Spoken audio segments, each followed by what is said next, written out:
With the release of a brand new Panzer IV L70 kit for Flames of War, I thought it was a good time to show you how to paint some more 15mm scale tanks.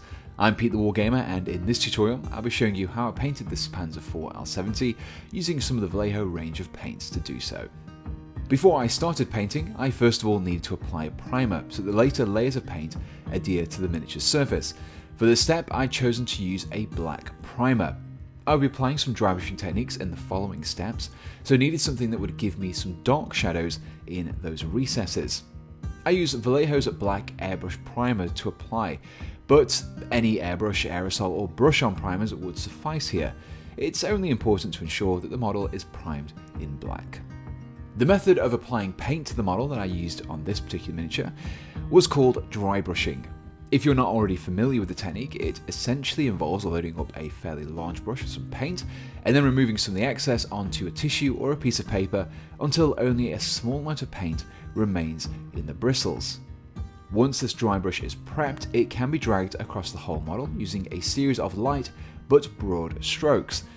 This causes the paint to be transferred into the hard edges of the details and also the flat surfaces, but the deeper recesses remain untouched. As I had used a black primer here, these areas remain black and so help to create the illusion of shadows. The benefits of this technique are speed and simplicity. You can cover a large area fairly quickly when compared to more conventional application methods. Plus, you create the appearance of shading and gradients of colour without the need for techniques such as glazing or blending. The colour I chose for this first step was saddle brown, and this was applied to the entirety of the tank. This reddish brown colour would help to provide a lighter base colour to apply my desert yellow over. It also recreated the red oxide primer colour of German vehicles, so were I to miss any areas in the next step, they would have appeared to have been worn away paintwork. Using the same dry brushing technique that I had used in the previous step, I then painted over my saddle brown base coat using some dark yellow. This was applied over the whole vehicle with the exception of the tracks, which were left in the red oxide colour to represent weathered and dirty track links. Dry brushing isn't quite as neat or accurate as regular brushing though, so take care when you're working around the tracks and even switch to a smaller size brush if you have to. Now, to get a good solid dark yellow colour, I had to make a few passes over the flatter surfaces. The saddle brown that I had already applied did help with this though, and the areas that weren't fully covered over with the dark yellow took on a dirty appearance, perfect for creating realistic looking tanks.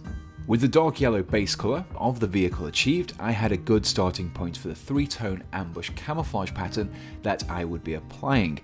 However, I wanted to give some of the raised details and hard edges of the tank a little more definition.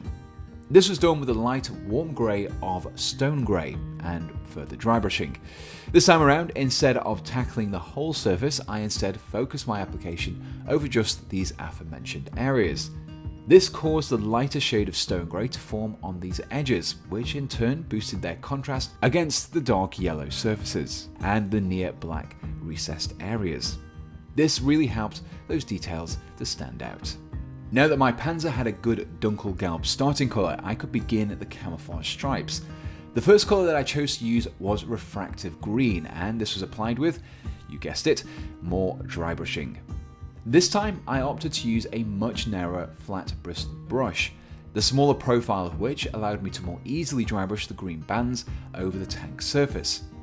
I used some reference photos to help me out here, but the basic principle of this involved painting a series of thick but soft edge bands that snaked across the vehicle's hull. If applied lightly enough, the shaded recesses and the highlighted edges should still show through the green paint, helping to retain that level of detail previously achieved. Now, as I still had one additional colour to apply after this, I only covered about a third of the vehicle's surface with this paint, leaving the yellow base covering the remaining areas. The final colour in the camo scheme was chocolate brown, and this was applied in the same way as I did the refractive green. I covered another third of the surface, so the three colours were evenly distributed across the hull of the tank. To complete the ambush style camouflage, I just needed to add the dots to the existing camouflage stripes. To apply these dots, I used a regular brush rather than a dry brush, and just watered down the paint ever so slightly. This watered down mixture prevented the spots from being too solid in colour and helped them to blend in to the softer edge stripes. For the green and brown stripes, I used the same dark yellow as before and evenly spread them out across those stripes. For the remaining blocks of the dark yellow, I instead used some refractive green to apply the spots. With the camouflage completed, I could begin working on some of the smaller details of the vehicle. The first of these details are the wooden areas, such as the tool handles and the wooden block mounted at the rear of the vehicle, and for this, I used the paint German Camo Medium Brown. Much like I did with the spots, I thinned out my paint a little to allow it to be more easily applied. For the metallic areas of the tools, as well as the rubber trim of the road wheels, I chose to apply a base of the very dark grey of black grey. This had the advantage over using a pure black, as it helps to create a worn rubber effect, and also gave me the opportunity to apply a wash over it. Speaking of which, the final task in painting this Panzer IV L70 was to apply a black wash. Sometimes a wash is applied over the entire model, but this time I didn't want to darken things down too much, as the dry brushing had already achieved a lot of the shading for me. So I focused my application of the wash more directly, focusing on the deep recesses and around some of the details like the tools, vents and hatches. I basically used this to help bring out the shading in anywhere that was maybe looking a little bit too flat. And with that, the model was very nearly finished. It just needed a coat of matte varnish, which left me with this. And here we have the completed Panzer IV L70, painted in an ambush camouflage. Now, whilst I focus on just one specific vehicle in this video, you could easily apply the same colours and techniques to other later war German vehicles too. You can find a full list of all the paints that I've used in this tutorial in the description below, along with any other equipment that I've used to create this video. And if you enjoyed this return to a small scale painting, then please do let me know in the comments. If you enjoyed this video, do be sure to subscribe to be kept up to date with all of my latest tutorials. And so the only thing left to say is, thanks for watching, and goodbye.